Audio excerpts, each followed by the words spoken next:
You're listening to the M1nus podcast. On today's show, Wrestlemania 32 recap.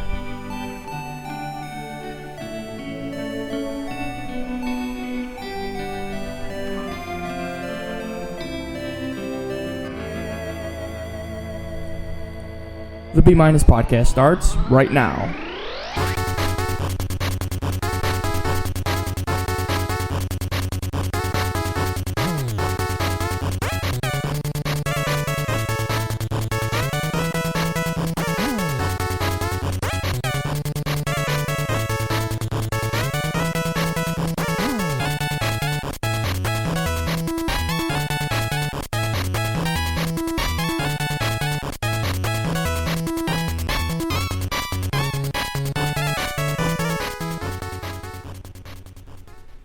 Hello, no one, and welcome to the M1nus podcast, the slightly above average podcast of opinions, reviews, previews, and randomness about sports, movies, TV, and video games related to the week or weekend that was. I am the B in M1nus. My name is Brett.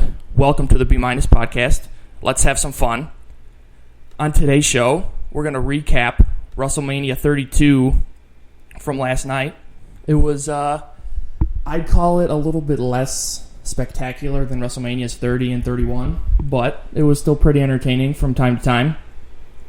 For the first time in the M1nus podcast, I'm welcoming a guest to the show. That guest would be local WWE expert and my brother Ryne. How you doing, Ryne? Good. Glad to be here. Thanks for having me. I think starting off talking about WrestleMania, the one thing that people talk about is WrestleMania moments. So I wanted to break down, this is only the main WrestleMania show, not the USA pre-show or the pre-show that had the US title match, but just the exclusive 6 to about 11 o'clock Central Time WrestleMania events that took place. So let's start with your match of the night, Ryne. What was your match of the night? My match of the night was actually the first match, the Intercontinental Championship ladder match. I thought it had the most entertainment value, and I just like when they do all those crazy stunts, and it's completely unexpected, the things that they do in these kind of matches, and I think they really pulled off a good job with all those guys. And I remember the first thing I said, I'm pretty sure I texted it to you while we were watching, is that it's always good to start off a WrestleMania with a ladder match.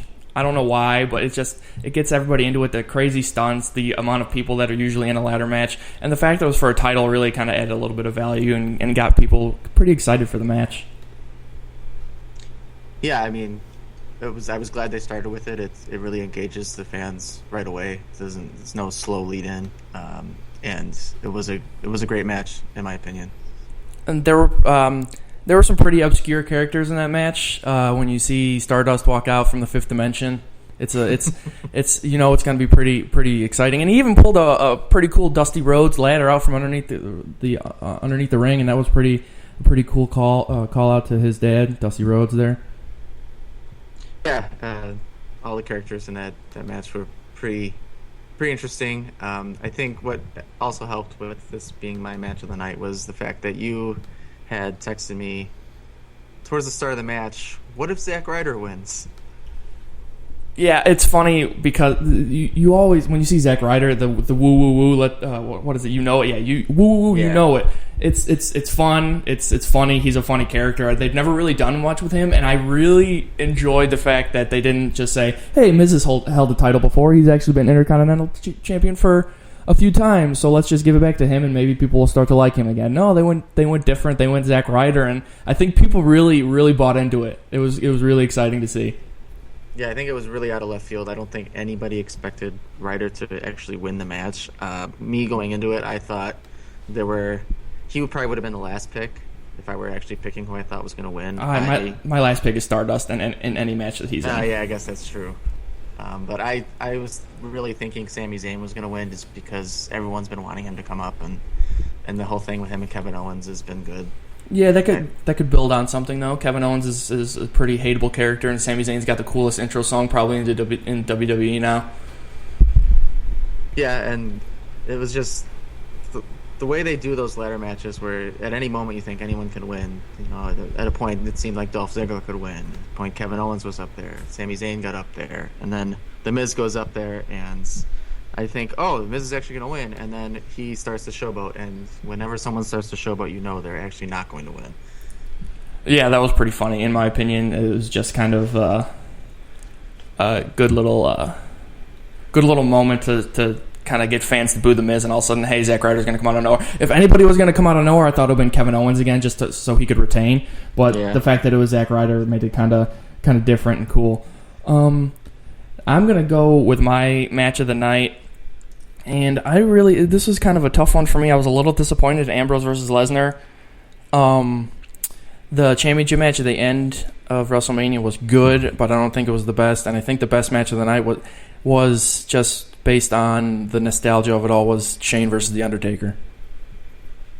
Yeah, it was a good match. I had to watch it today because I didn't watch the whole WrestleMania last night due to other priorities, The Walking Dead season finale. But I caught up on that match and the women's match today.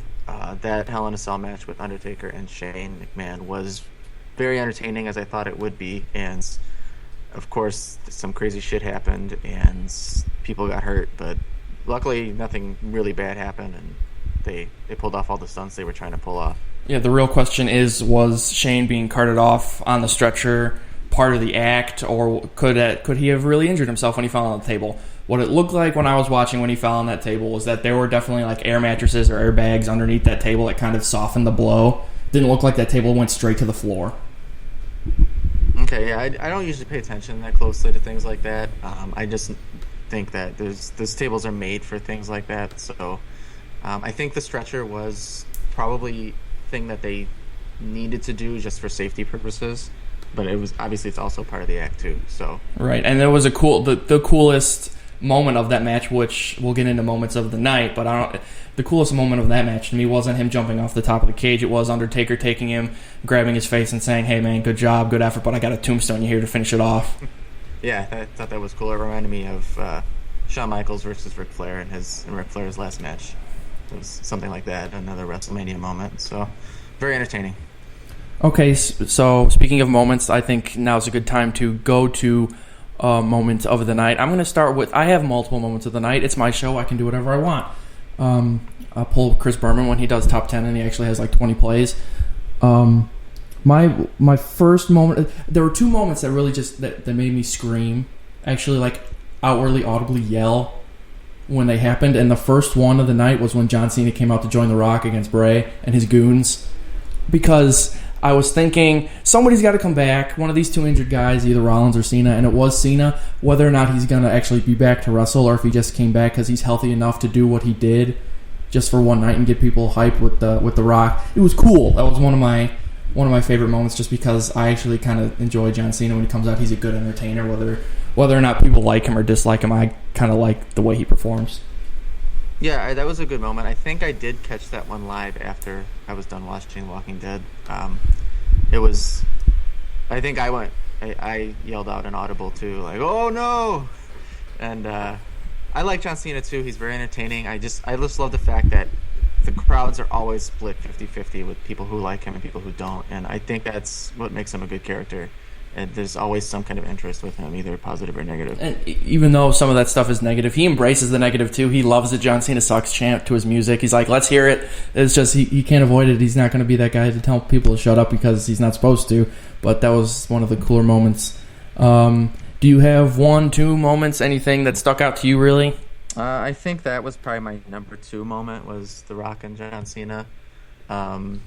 My number 1 moment was after the tag team match when Shawn Michaels' music hits and he comes out in his actual wrestling gear. Oh yeah, he wasn't just there to talk; he was definitely there to get some stuff done. And that was really exciting. And then Mick Foley comes out and Stone Cold comes out. That was easily my best moment of the night, just because those guys were awesome. And then they beat up everybody, and then the New Day comes up and they start dancing.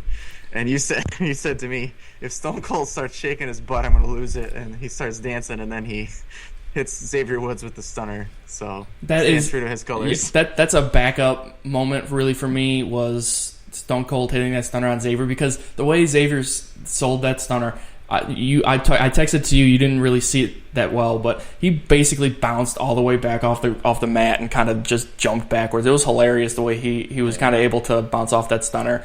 And there's a funny throwback video of actually Donald Trump getting the Stone Cold stunner, and he has no idea how to fall into it. But Xavier definitely hit that one good. My top moment of the night was my second scream, and that was during the championship match. I think we know where I'm going with this.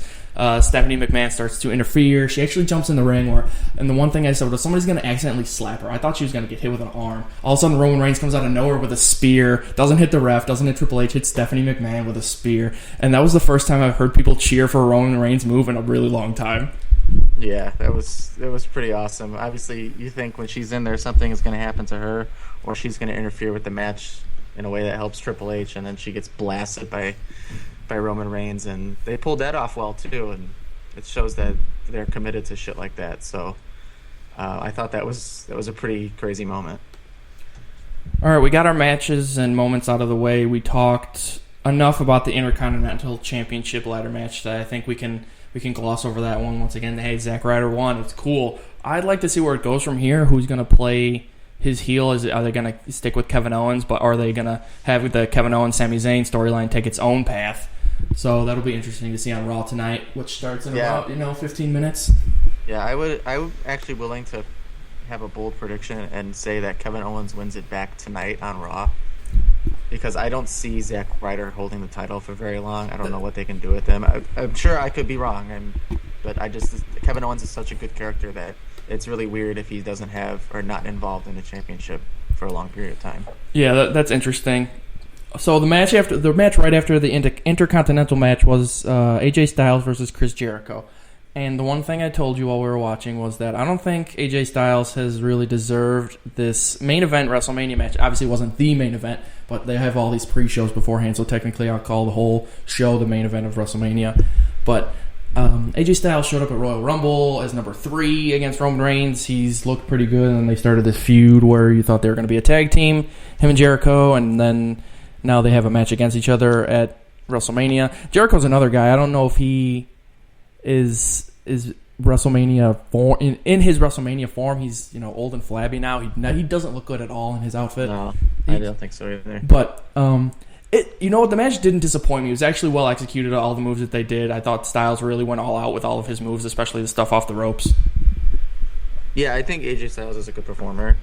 I don't know much of his history or anything, but from what I've read and heard other people talk, that he's been around. So I mean, they kind of rushed him into this WrestleMania event, but it was okay. I still think that it was better when I was at Monday Night Raw in Chicago when him and Jericho turned on each other, or Jericho turned on him anyway.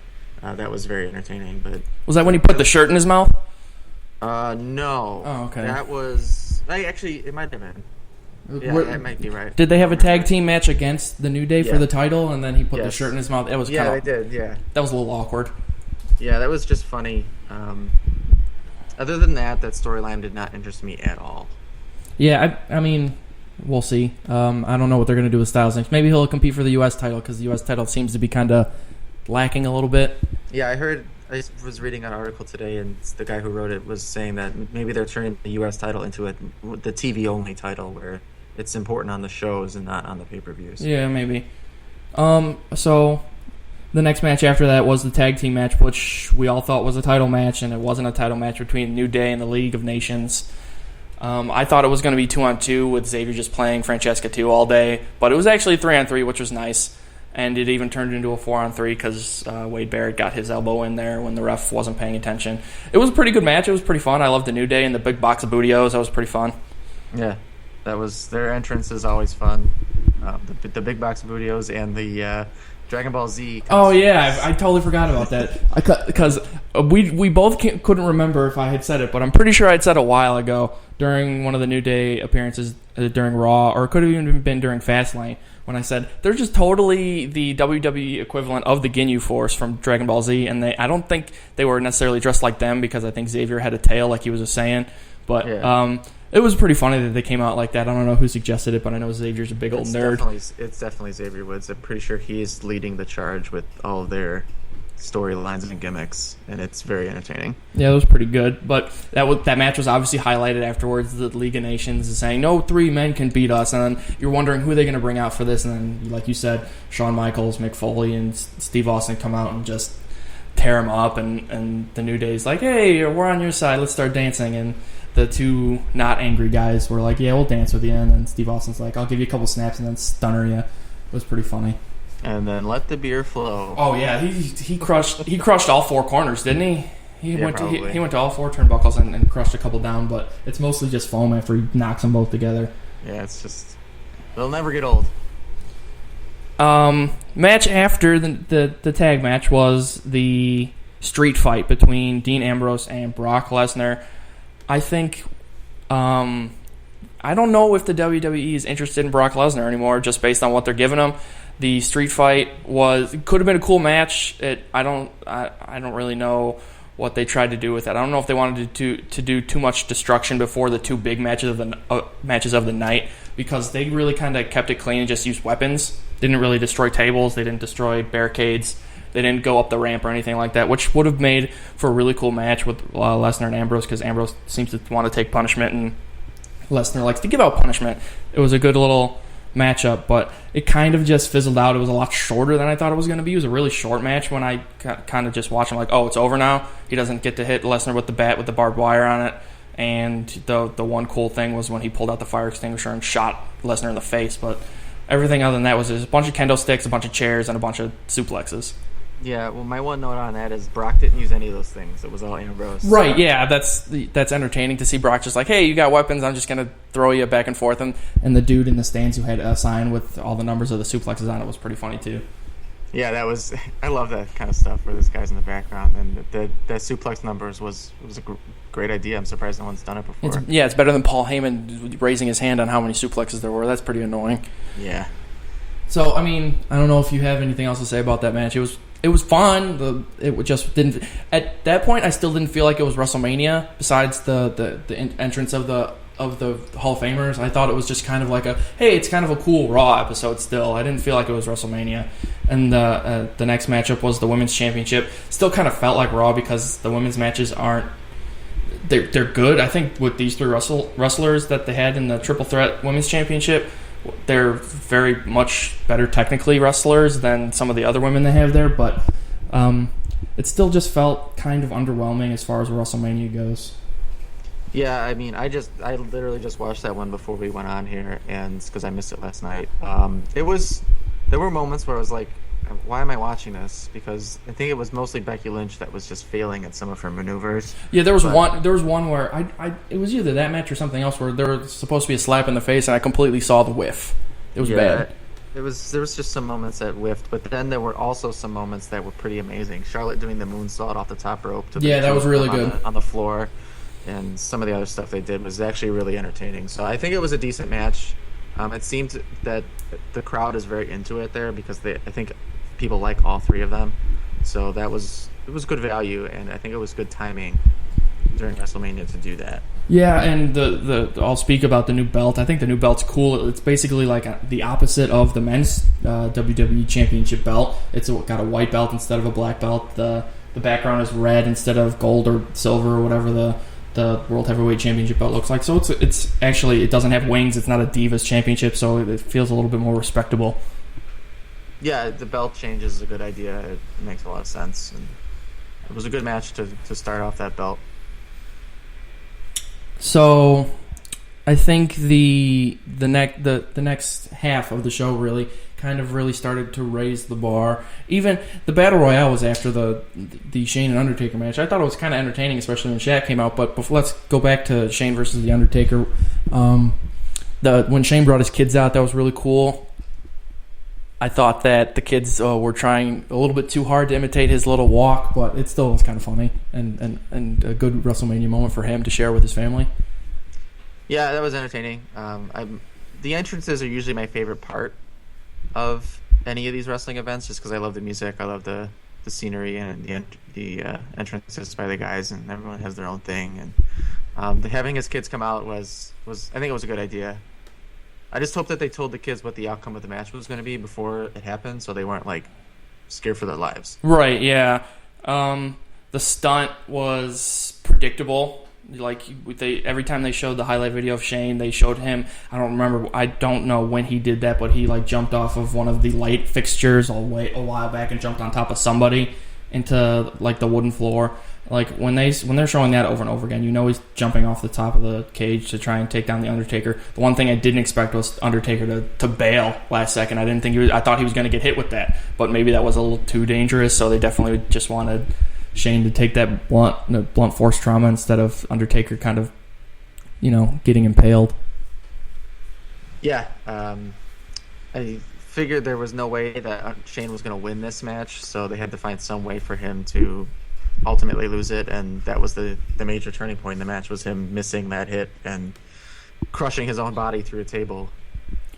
It'll be interesting to see if he stays around for Raw, to see if they build more, maybe him against the Authority, or maybe he'll join the Authority, who knows, but I guess this is the end of him on Raw and SmackDown. I don't know if he was ever on SmackDown, but it's probably the end of him on WWE for now. They'll probably say he was injured in the match and he's gone for a while, or he's just, he didn't win, so he doesn't get to do anything on Raw. Well, we'll see tonight in about, 2 minutes? Yeah, I'm going to pause it so I don't miss anything here.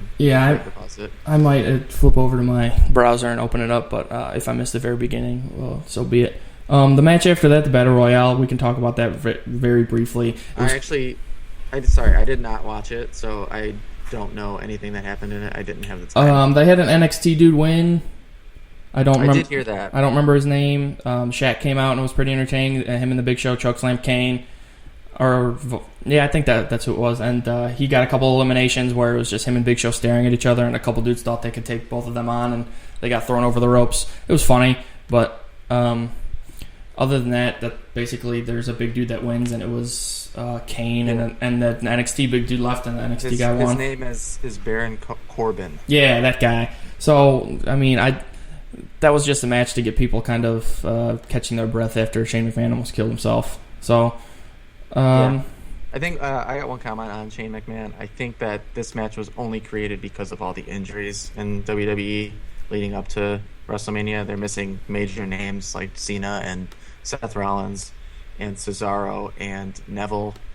I'm trying to think of anyone else that's injured right now that's out. But there's just a lot of names that have been out recently. So I think Shane was called up to say, hey, we need a storyline leading up to WrestleMania, and they did a good job with it. So right, I think that's why they were put in a tough situation, because those are their biggest stars to bank on. What they had, Cena and Rollins headline SummerSlam, so having both of those guys out for WrestleMania was really tough. Even though Cena kind of made a cameo appearance, it was still just a cameo, really. And he got one of his "You Can't See Me's" in, and he got the Attitude Adjustment in. So that's basically what we're transitioning into next. The Rock showed up. He got a flamethrower. He lit his name on fire. Not really, but they wanted you to think he lit his name on fire. And he's talking. He announced the attendance, which you figured he was going to announce the attendance, because he said a long time ago when he announced it on Twitter that he was going to be at WrestleMania, they were going to break records. I don't know if his elimination of, Eric Rowan was technically the fastest WrestleMania match in history, so maybe that was another making history at WrestleMania. They mentioned that it was 6 seconds, and it was right. The fastest match. So that was all planned, but it was funny because I'm sitting through this WrestleMania, I'm like, either Bray Wyatt's going to be in the Battle Royale for the Andre the Giant trophy, or he's just not going to be in WrestleMania, which sucks for him, but I don't like his character anyways. And all of a sudden he showed up to talk to The Rock, and it was pretty funny. So that was basically kind of just another transition moment where, hey, we got time to kill, let's have The Rock show up and talk and hype the fans up before their main event, which was the face that everybody hates, Roman Reigns versus the heel of the Authority, which was Triple H. And I was reading a couple people on Twitter who were live tweeting, and somebody said, I've never seen somebody cheer more for the heel than the face of any given match, and people just don't seem to like Roman Reigns, but I still think he's good enough to be the WWE champion and kind of be the face of WWE while people like Cena and Rollins are out. I don't know why people dislike him so much. I think that people don't like him because he's just being kind of forced. This is his second headline of WrestleMania in a row. And it's really not his fault. It's like you said, it's all the injuries and stuff. And I think people are just getting kind of bored and sick of this. And I'm not one of those people. I'm a Roman Reigns fan. I think he's entertaining. I think he's gotten better as a character since I started watching a few years ago. And I was actually kind of surprised that he won this match. I thought Triple H was going to retain. Yeah, I thought Triple H was going to retain, so I think it would make the return of Seth Rollins a little bit more tension-filled because he'd want his title back because he never technically lost his title to anybody, right? Isn't that how it worked? He got injured before he lost his title? Correct. Yeah, they had a tournament after he got hurt. So he'd want his title back, and then it would be in Triple H's hands, who they have played to be Seth Rollins' mentor, so that would kind of create a rift between those two. And could still happen. Triple H could have his rematch and get it back at some point before Rollins comes back. I don't think he's coming back tonight. I think it's still a month or two away because he had a serious knee injury. Yeah, so he rush him back from that. He really got hurt. He's not shooting some Marine 8 movie. He's actually on the shelf with an ACL, so that kind of sucked for him. And it sucked he didn't even do it on TV or anything. Not that we want to see him get injured, but he was doing it just for a live Saturday event, which is mainly for the fans. But he didn't really come at a great time for him. The match itself between Triple H and Roman Reigns, I thought it was pretty good. I mean, I didn't know what was going to happen. I thought The Rock was going to come back out at some point, and Shawn Michaels could even come back out at some point because those are their boys. They could help each other out. But I think it was good that they left it between those two one-on-one, plus Stephanie, and kind of left it in the ring. And they even had a cool, nice spear through the barricades and a little bit of table action too. It was pretty good. Yeah, and the Triple H sledgehammer made an appearance. Didn't make contact, but it came out, and that kind of brought some mystery into it. I didn't know if he was going to actually use it and get DQ'd, or if what ended up happened. So it definitely put a nice, interesting wrinkle into it at the end. Yeah, and we'll see where they go. Like we've been saying about every match, basically after we're done talking about it, we'll see where they go with this from here. The Reigns versus the Authority thing's probably going to stay in the fold.